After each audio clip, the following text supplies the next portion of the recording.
Hello.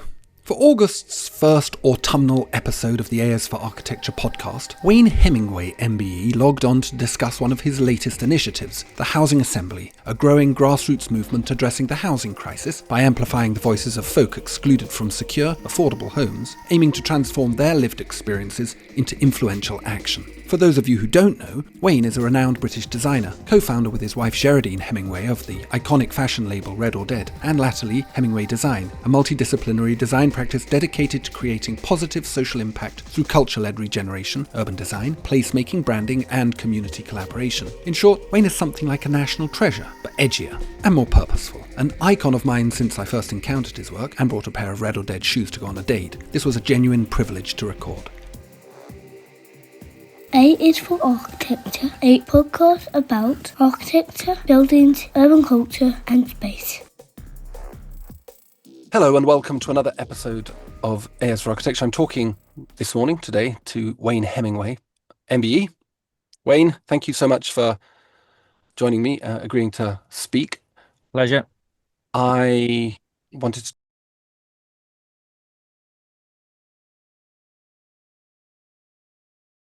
talk about the Housing Assembly, one of your recent initiatives. But before we get into that, do you need to introduce yourself? I think it would be lovely if you could introduce yourself. Wayne Hemingway, co-founder of HemingwayDesign. We're a multi-disciplinary design agency that have been going basically since the early 80s, but have had a very varied career really.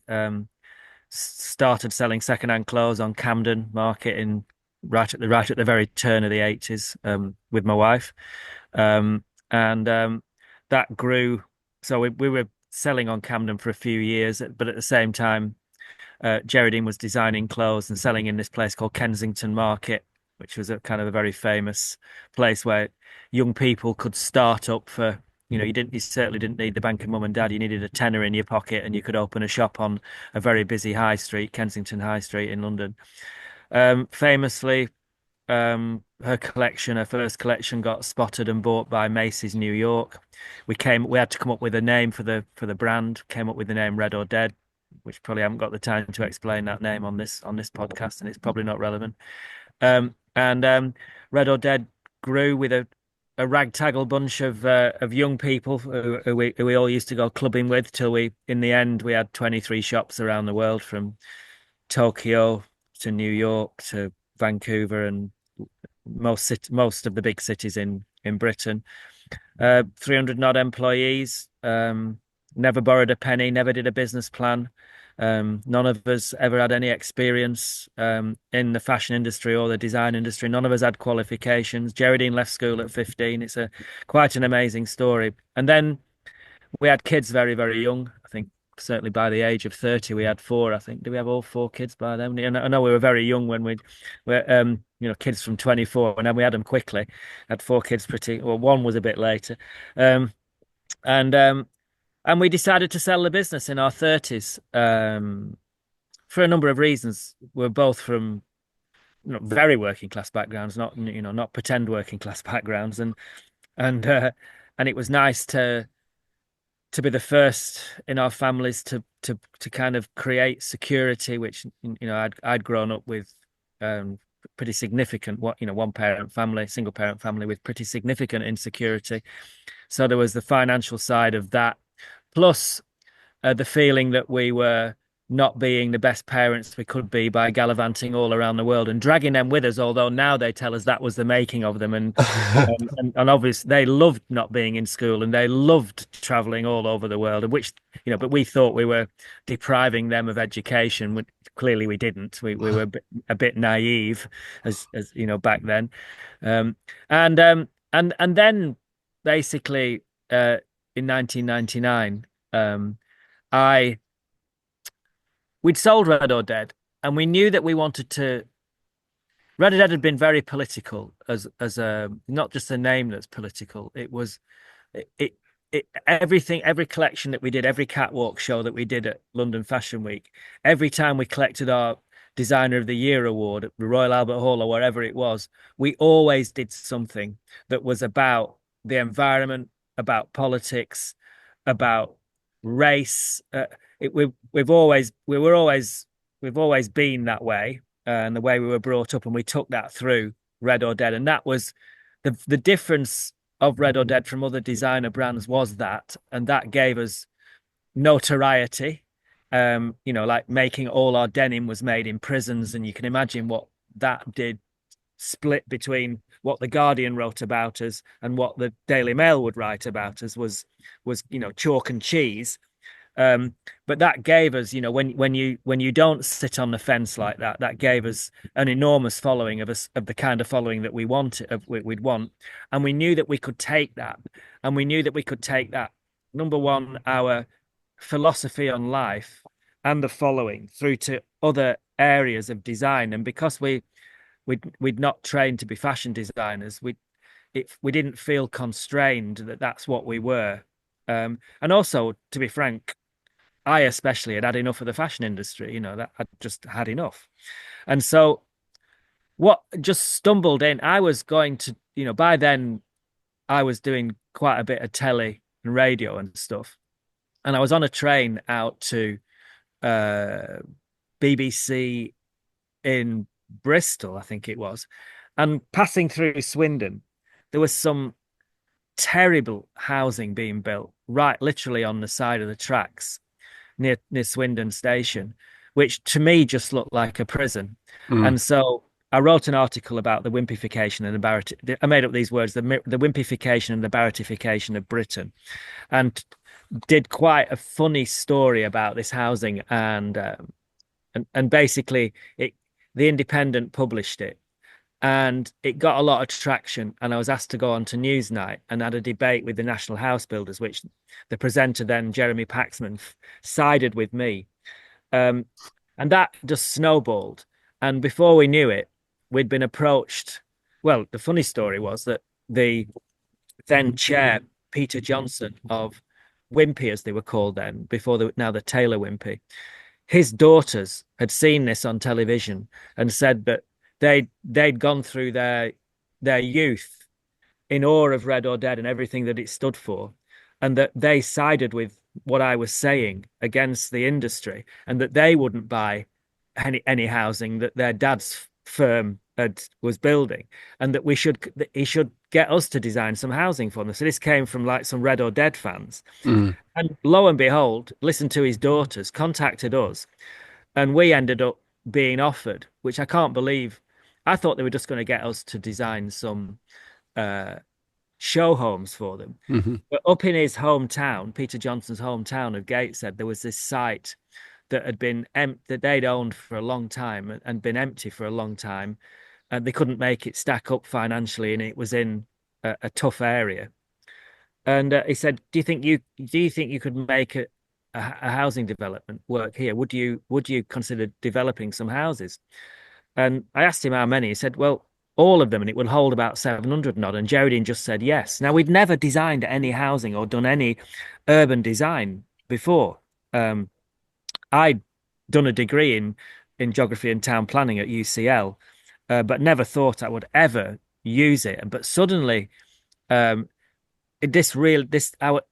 was just really, my brain was just suddenly running amok, thinking about places and what we were building and could it be better, and everything I saw, I just kept seeing this was just, it was either about, the world seemed to be about architecture, or about and everything was focused on buildings and not the spec, because I've never bothered that much about buildings. I've always bothered about the spaces around to do things with the kids and to walk the dog and to kick a football and all of that lot.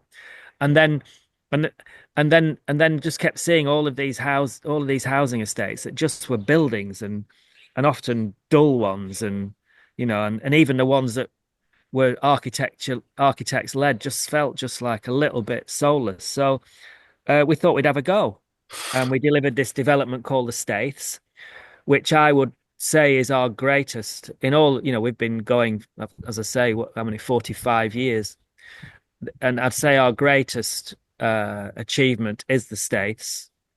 It's called the Staith South Bank, 700 odd homes.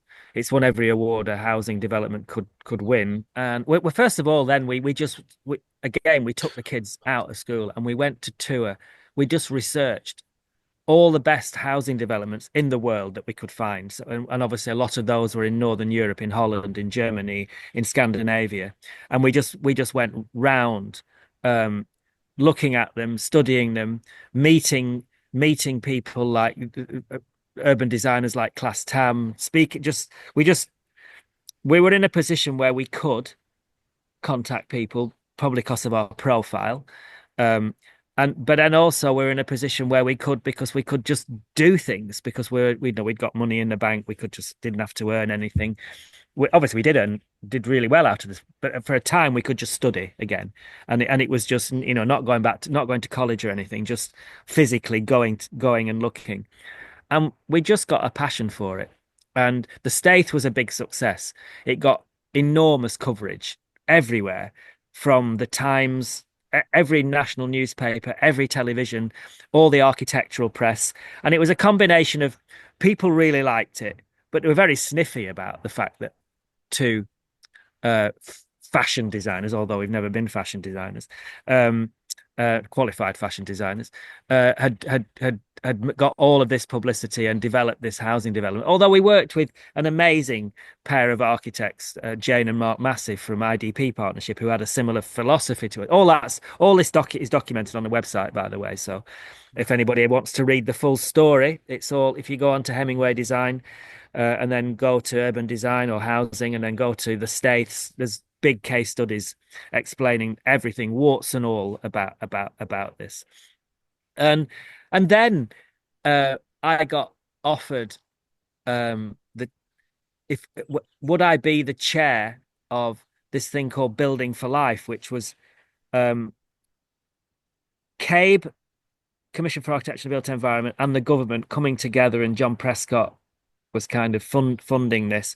Would I become the chair, not unpaid chair, of this thing called Building for Life, which I did for 8 years, and that was kind of chivying along, I suppose, the housing industry to do better. And then I got put on the board of CABE, Commission for Architecture and the Built Environment, and suddenly this person who'd spent all of the 18 years in the fashion industry was like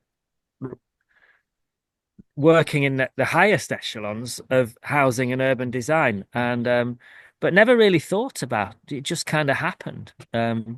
Yeah. And that's kind of, and then, Hemingway Design does way more than that. We do loads of events and but all come out of place, working with towns and working with developers.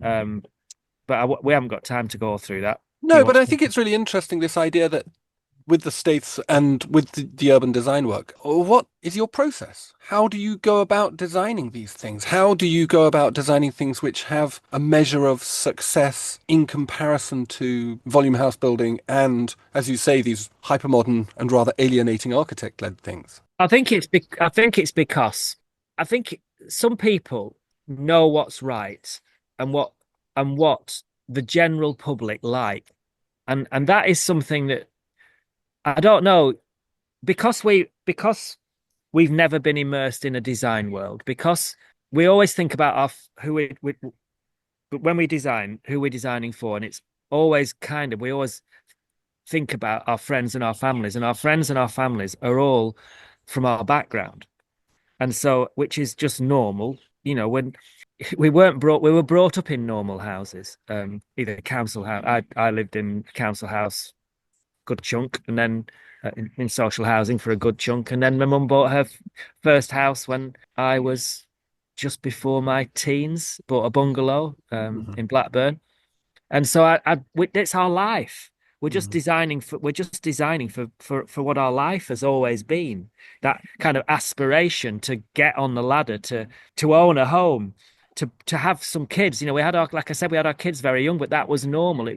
It's just, we don't kind of think about design in its purest form. We think about what people need to have a decent life. And that goes to everything from whether we're designing an event to bring people together in a town centre. What do people want? We do loads of town centre work. We do loads of coastal town regeneration, whether that's parks, whether it's proms. But that's what we do. That's what we've always done. I was, born in Morecambe, and a normal seaside town, and it's just we're just lucky, and I'll thank Kensington Market and Camden Market for that, to give us a chance to empty our wardrobes of second-hand clothes as we started out for £10 and for £6 a week in Camden, and to get in front of people and to make a bit of money and to not have to have a job, and to give ourselves a chance, and that enabled us to be ourselves. It is amazing. I mean, but that period in the 80s, I've spoken about it to other people, it was very, very open. I mean, if you think about it makes me sad how good it was in a way, because just about everybody I know, and there was lots of us came, especially from the north, to London. I mean, like, this is an interesting bit of urban design history, city history that people don't know. So London had lost a third of its population, just less than a third of its population. And that from its peak. When and when? So it was about 10 million, wasn't it, in the late 40s, early 50s, and by the late 70s it was down to 7 point something million. So just less than a third. It's back up to 10 now. So this explains in a much bigger area. Yeah. So it had dropped. That if you just think about our personal circumstances, there was tons of empty shops. We were able to get a shop on Neal Street in Covent Gardens. For those who are listening in London, they'll know Neal Street, a very high profile, very expensive shopping street in London. That was our most expensive shop in London. We had shops in Soho, we had shops all around in Camden. Our Camden shop was £40 a week. Camden High Street, £40 a week for a shop, 3 stories. Covent Garden, we had Neal Street shop was £60 a week. And just think about this. It's not like £60 back then was, oh, well, that's like £10,000 today. Inflation's about 3 or 4 times since then. It's probably the equivalent of paying £300 now, or maybe less than that. It'd be interesting to do that, but I know it's not a lot. And so anybody could gather that money together. £10 a week in Kensington on the high street for 6 days a week, and it didn't open on Sundays then. 6 days a week and a late night. Anybody could get that money. Anybody could get a tenner. That was you get that from the dole. You could take that out your dole money. So, and then the really interesting thing was so you could have a go. You could, if you had an idea, any kind of business idea, you could have a go and get in front of people. The second thing was, buying and selling was very cheap and very easy. So you could do all of that. We could manufacture in the UK all our footwear. We became massive in footwear. Was made in a combination of Leicester, Northampton, Kidderminster, all around that arc there, and our clothing was made in Blackburn and Manchester, so all of that made it doable. And then buying a house. So at the age of, what were we, 22, 21, 22, we bought a house, a 3-bedroom Victorian house in northwest London. And it was £21,500. And we got a 90% grant. This is the interesting thing. The GLA gave us a 90% grant to the roof, the electrics, the plumbing, and all of everybody we knew was doing that. I mean, that was taking houses that had been coming back to that thing about the people who had moved out of London. You could just find derelict houses everywhere, or semi-derelict. You could go and live in them. You got your money back really, really quickly. You got your 90% back from the GLA, and you just had to do the work, get it inspected, get your money back, and it came back within weeks. And then you sold the house and moved on to do the next one. And if you weren't doing that, you got squatters' rights. There was so many there's so many people I know who managed to get, some of my best friends lived in places and then end up owning the places, Mm, you know. So because these places were empty, so and some of them were just abandoned. mm, There's places, I've got friends who lived in especially in Streatham and areas like that. There was just, you almost could just take houses. mm. And now those houses, are well over 1 million. You're looking at, well, maybe around 1 million, those kind of houses. And that's, you then set up for life. You've got bugger all mortgage. You've got your housing, you've got your house brought back to life by the GLA. Hmm. Um, and then you've got a nest egg Yeah, yeah. to pass on to your kids. It all seems a bit unfair, but But not really, does it? well, Because well, it this comes seems to, unfair compared to this generation today. well, yeah, but what's weird is that this generation we've become completely sort of ambivalent about the idea that housing should be punishingly expensive and you should spend most of your year, most of your earnings from your year on the simple right to exist in a building. Yeah, but the thing is that your home is so important to you. You know, Okay. you, it's where it's the work. No, the old fashioned. You kick off your slippers. In the past, your granddad put his pipe in, doesn't it? Hmm. It's a place where all the worries of the world should not be. It's a place where you don't work. You shut out everything. You're with your family. It's or you're on your own, whatever your choice is. But it's your sanctuary. It's apart from your relationships with other human beings, it's the most important thing, in the way that a bird has a nest, and a badger has its set, and all of those kind of things. This is where you live. This is more important than work. It's more important than anything. Um, and yet we've made it, society, many things to blame, which we haven't got time to go into today, but I'm sure you'll ask me some things about it. What do I think about it? But whatever reason, we've made it so difficult for such a large proportion of the population Hmm. to get that sanctuary and that security that my generation was able to achieve with a bit of gumption and a bit of elbow grease. A bit of gumption, a bit of elbow grease won't get you a home now. No, Well, no, bank of mum and dad will, no. and having an amazing job, be lucky enough to earn a fortune will get you one. Or you Well, might yeah, have, but it's a point I read recently that work doesn't make as much money as wealth. You can't of work. course, yeah. So whatever you do, however hard Wh- you Which is work, if you which is haven't got like, assets, it doesn't matter. and that and I don't know the exact figures, but I assume that wasn't the case in the early 80s, at the No. end of the 70s and the early 80s. Because I proved that wrong, and just about everybody, and Gerardine, and just about everybody I know uh, didn't have any inherited wealth. In fact, I don't know anybody who had inherited wealth, but No. we've all gone on, Yeah. and we've all got lovely homes, families, and we've all had a bloody great life. Yeah. Lucky bastard. Yeah, I mean, I do feel like that, and I do feel like that. I Yeah. feel really lucky. Well, yes. Yes, it was it was a sweet spot, a cultural sweet spot, wasn't it? Yeah, yeah, it was. Yeah. So the housing assembly, I would love to carry on listening to this because I do find it really very, very fascinating. But I've done a number of podcasts and the issue around the housing crisis has kept on coming up. And I've not spoken to anybody who has confronted this, certainly not from the position of an activist. Can you tell me a little bit about what the housing assembly is? And I think what you've said already kind of foregrounds this idea. So, a long-term collaborator on projects, a guy called Paul Harris, he some years ago went to work for a company called Curo, who are a housing developer, a social housing developer and provider, Hmm. um, in Bath and Northeast Somerset.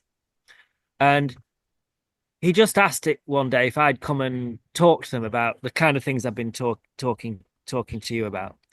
And I got on really well with him and his, well, I've always gotten well with him, but I got on really well with the rest of the team. And we talked about everything that we've just been talking about and more. And he asked if he set up, the Curo set up this kind of um, housing network for Bath and Northeast Somerset, housing delivery network, and brought in the council, everybody involved in housing, and the kind of the focus, a lot of the media focus is on inaffordability in places like London and Manchester now, and but Bath and the whole of northeast Somerset, when you look at the, sometimes it's you need 18 times your annual income to buy a house. It's just like, whoa, those figures, compared to what it was like. And I'm just thinking, oh my God, and we talked about it with the team here, and we talked about it with Curo, and said, look, there's this the only way is to just do whatever noise we can make about this. And one of the problems with a beautiful place like Bath, and the surrounding towns, and the wider in northeast Somerset, is that they're genuinely beautiful, and on the whole, the architecture is uplifting, as we know, and that's why tourists from all around the world, if you fly into London, so many people end up getting that train out to Bath. You only have to go there to see the amount of Far Eastern tourists. It's just, and they're loving it. Cameras out, and rightly so. It's beautiful. It's stunning. But what that tends to do is, because the history of British house building is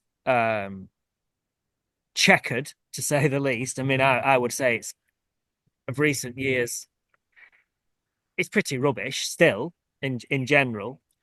In the NIMBY, not in my backyard, movement in a place like Bath and North East Somerset is massive. And so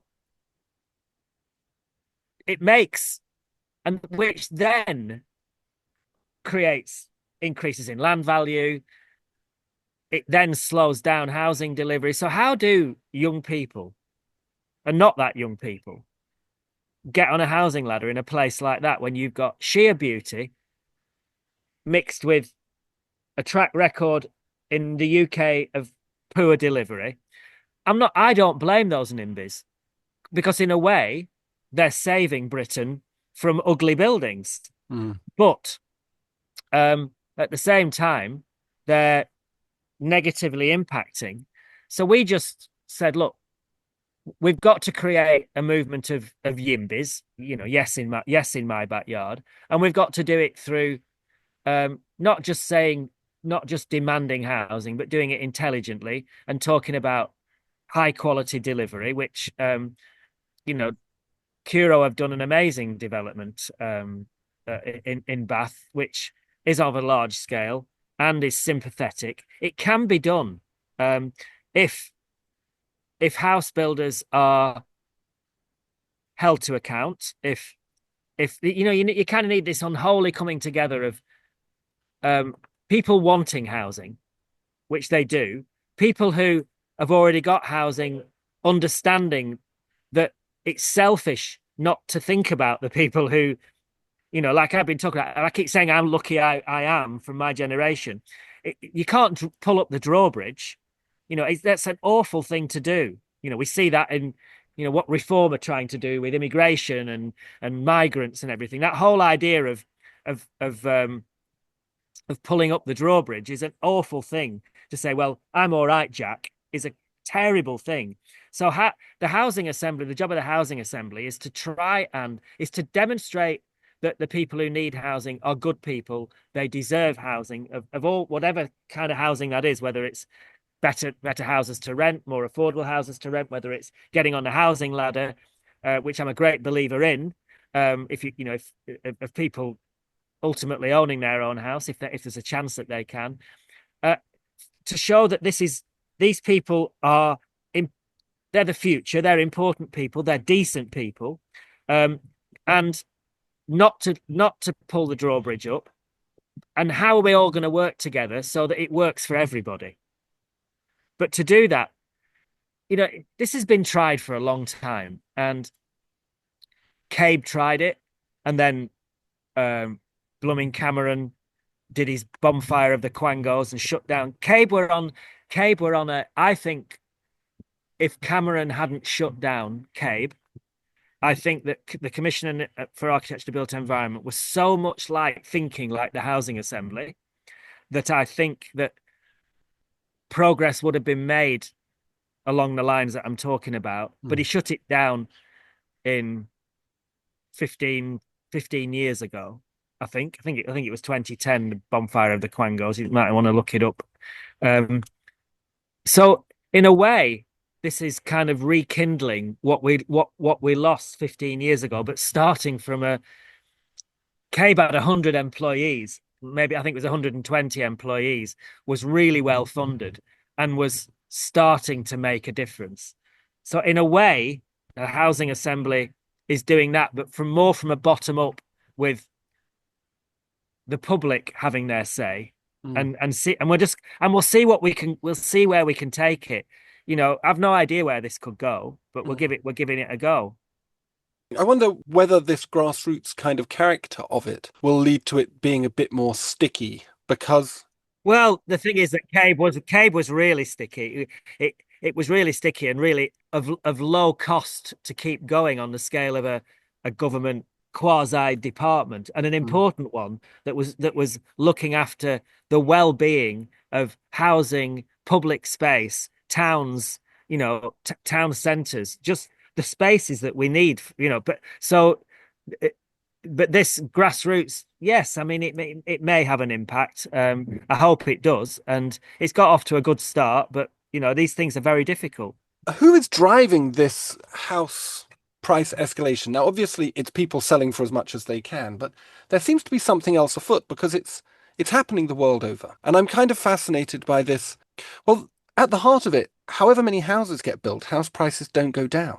No, I mean So what's like this is like anti-capitalism. well, Weird. it's because if we flooded the market, the house price would go down. Obviously, if there's too many homes for the amount of people that want to buy them, Yeah. they would go down. If there's a number of things, and a small part of it is that people buy property as an investment and leave it empty, but that's pretty small. But it has an impact, but not that's not the main impact. So you will. Britain has become a safe haven for buying flats, especially. A lot of developers will go out on tour to Malaysia, to Hong Kong, to increasingly China, to sell off-plan developments and then build them, and people just might visit them once a year, maybe less, maybe not at all, and leave them empty. But that's a small part. That's not. It is a bit of a scandal, and Australia have managed to stop that totally, completely stop it.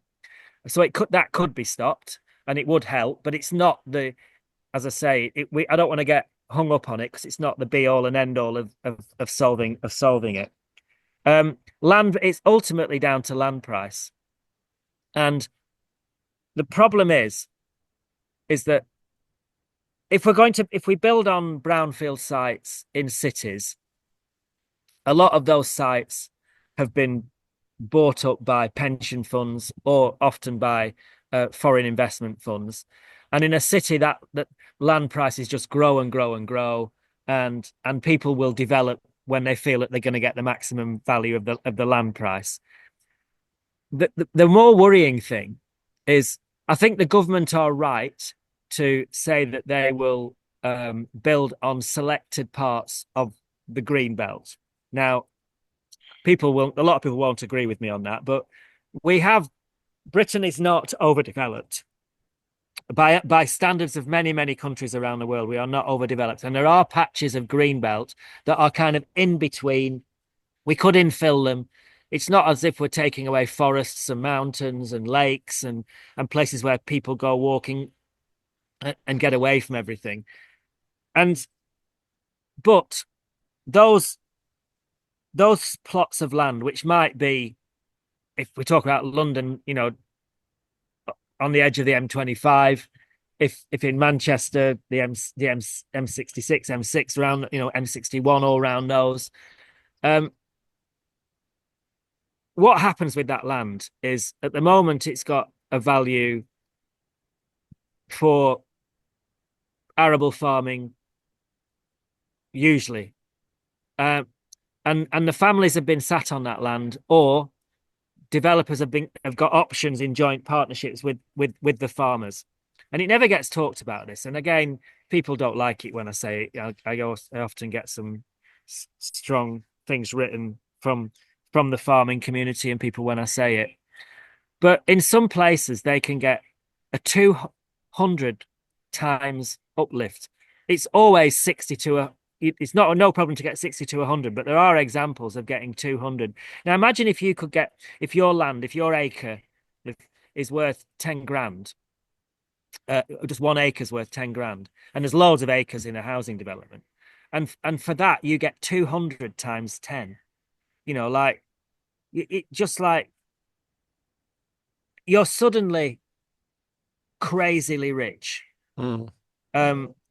And your family and everybody after you will never ever want for money again.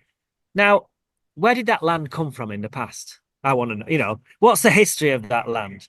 It belongs to all of us. And really, that land, the value of it, its original value is fine. It's producing food and doing all of that lot. But then why should you be the one that why should you, as that short-term custodian of that land, why should you get stinking rich beyond, and then the house builder has to buy it at that price because they've got this pipeline. They have to build houses because they're a machine, and they're employing all of these people, and they've got shareholders saying, build us more, build us houses. Pension funds are investing in them. Build us houses. We need to get a return on our money. So that's all happening, and the house builder then has to pass that high land value onto the end user. Plus, they've got very little money to do any decent design, so the housing all ends up looking like noddy boxes because all the money's gone into the landowner. And how could we solve this? We could put a cap on it. Now they're trying. This is being in Denmark, and I think in the Netherlands at the moment. They've got caps in certain parts of the country. They've got caps where I think you can only get a 20 or 25% increase on the value. Now that would put the value of the land down. And then if we somehow control the house builder that they didn't put all that money into profit, there's all these levels of complication. But ultimately it comes down to the value of land. How could we control that so there's not greed on it? Mm. And then after that we can we control the developer that they're not being greedy either? The Labour Party said that they want 1.5 million homes. They all seem to be being built where I live in East Kent. I've never seen so much house building going on in all my life. Beautiful arable land being turned into... I don't understand. But anyway, how do you do this whilst maintaining community trust and environmental protections? I read this morning a statistic: 91% of MPs believe in the more house building programme quantity, but only 20% of the public do. The public massively prefer the idea of quality housing over quantity of housing, which is very interesting and, speaks to a kind of division between our political classes and the general public as well. But how do you do this level of building? And you've mentioned this example in Bath. Well, nothing works, does it? So we've been talking about this. We've been talking about this very problem now, since probably we're 30 years, mid to late 90s. So we're approaching 30 years of talking about this, which is more than a generation, So, and at the moment, no government, Labour are not proposing anything radical. They're not. The 300,000 homes a year or so that they are proposing is what was proposed by Building for Life in 2000 or 2001, so 25 years ago. It's what I'm seeing is nothing is different from when I was chair of Building for Life. Nothing at all. In fact, it's worse because affordability levels and the first time and the cost, your percentage of how much of your income goes on housing is way more than it was then. So it's got worse. So everything that I tried to do has got worse. So if we take it from that base, that means that something radical has to change, because we're on a journey of getting things worse. So what it's going to have to be something seismic, and what is that seismic? You know, do we ever look at things like compulsory purchase of land in cities that has been mothballed for a while, that is in the hands of an overseas developer or a British landowner, and they're just waiting and waiting and waiting, just thinking about what profit they can make in a long term? Have we ever thought about compulsory purchasing that and building affordable housing on it, social housing on it? Now, I know why they don't do that, because we'd be classed as some kind of authoritarian state where it wasn't safe to put your money in, there'd be fear that money would be dragged. You certainly have the Conservative Party saying that this would drag money out of the country, and that investors who've been investing here would take their money and invest it in another country. But we don't know that. We don't know it. We don't know that it would. I just think we just don't seem to try anything. It's always a fear of, if we did that, it would ruin this capitalist economy that we've got. And I'm not sure it would change us. We don't need to change from a capitalist economy, but we don't need to be as the rich getting richer as we are. And I don't think Labour are being radical enough. I think there are ways of being radical without ruining the country and trying things. And I think if you're going to be radical anywhere, you could be radical on housing. And let's say, for example, that by being radical, it might hurt a few, but I'm sure it's just a difficult one until you try these things. And I'm sure you can try things in a way that's dipping your toe in the water. You don't all have to go completely all out and risk the nation. But we don't seem to be risking anything at the moment. We don't seem to be trying anything radical. No. And it's not radical to say you're going to build 1.5 million homes, because we've been saying it, like I say, for 25 years. 1.5 million homes is not in a year. They're talking about 300,000 a year, and we've never managed it. No. I think we've got a bit closer, haven't we, the last couple of years, I think. But it still gets behind all the time. Yeah. And it's like people saying, well, a lot of people say to me, well, who needs these homes? All right, the people who are living I can't imagine. I loved all my mum and my nan and my pop who brought me up. They're all dead now, and I loved them as any happy family would love, any happy young man would love their family. But I couldn't wait to become independent at 18. I loved coming to London. I loved that freedom. Gerardine the same. Everybody I know the same. And so people say, well, where are all these people? They're living at bloody home. What's wrong with having kids young? It was great. Then all of these things. I'm not saying that today it's worse. I'm not saying it's bad to live at home with your parents. It can be nice.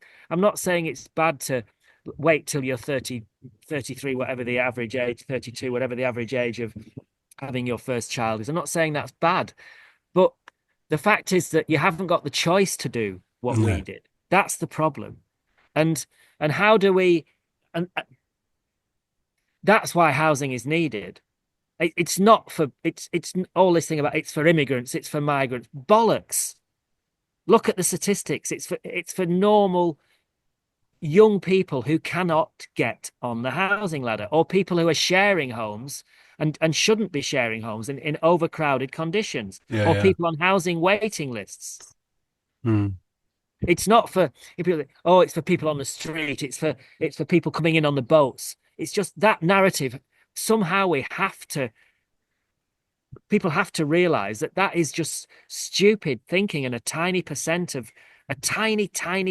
insignificant percent of this problem. But can we actually break the stranglehold of these very vast companies, the BlackRocks? There was a good book written by Tal Kaminer, Helen Runting and Leonard Marr about what they called the gentrification of suburbia, or words to that effect. And it's about how in loads of countries, companies like BlackRock and Vanguard are buying suburban land and then generating a kind of public logic for the densification of suburbia. So that this housing is actually feeding the beast that's causing the crisis in the first place. Like it's an existential threat to people's well-being. As you said, people can't even afford to have children. So we have a population crisis, which, working in universities, we're dealing with this now. This is what is behind our crisis. So we've got these massive companies that are actually threatening your life. Not to put too fine a point on it. How do we get rid of them?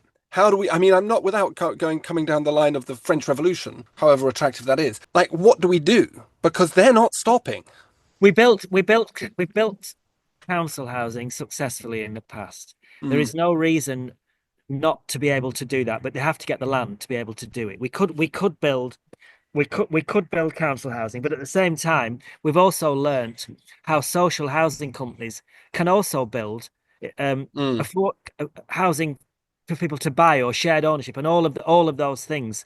Yes. So we can work with companies that have more of a social head on.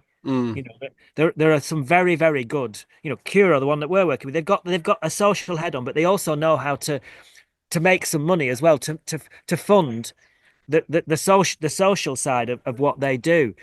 We can do it, but we can't do it because the land is just not there for them to do it, and it would take some radical change of land ownership. And it's not the French Revolution, but it is revolutionary. And it's not it doesn't seem to be a vote winner at the moment. And things like the housing assembly, we're trying to, if we can just shift that narrative that the people that need housing are good people, just like me, apart from they've arrived on this earth at a different time. What role does design play in this? And how do we promote diverse places? Because there's one thing of producing houses. I can come straight in on that one.